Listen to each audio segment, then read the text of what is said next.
Hi guys, it's John here from How to Escape the Rat Race, my blog, and a couple of days ago I posted on it about ways to increase your wealth, and one of the ways you could do it was to start selling books on Amazon. And I thought I'd just give you a quick video on what kind of books you should be looking to sell and what sort of books to avoid, because I guess that's one of the questions.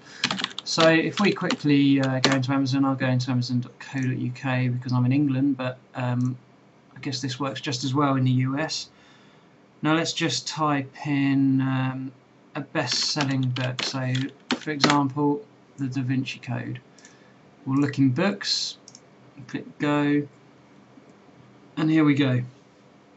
So the Da Vinci Code obviously was a #1 bestseller by Dan Brown. You can buy it new for $5.99, but why would you want to do that when you can buy it for a penny? And that's the point. There's so many of these books around that the competition in Amazon, you've got 3,112 people selling this book, so the massive competition has driven the price down to just a penny.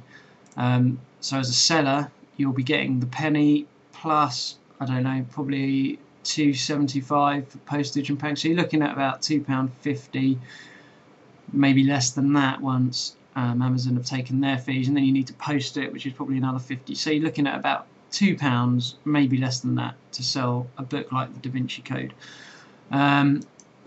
Another example, just off the top of my head, Jurassic Park. Here we go, a penny.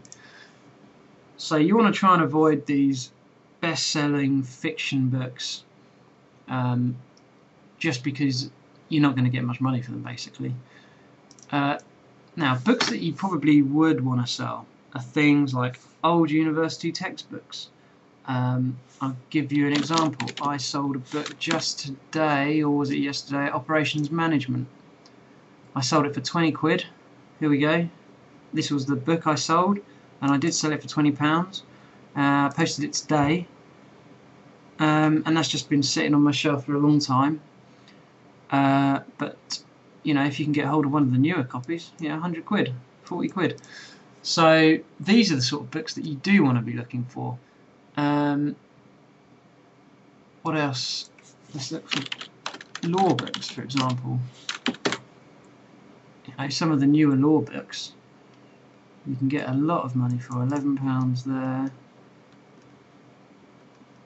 Let's look for something more specific. So you want to look for specific books that isn't going to have a lot of competition, but they will sell, because £25 for a book, £25, £24, £10, £12. So my advice would be to look for these sort of educational books, old university books, textbooks, things like that, because you're going to get a substantially bigger return on those books than you will from focusing on bestsellers and things like that.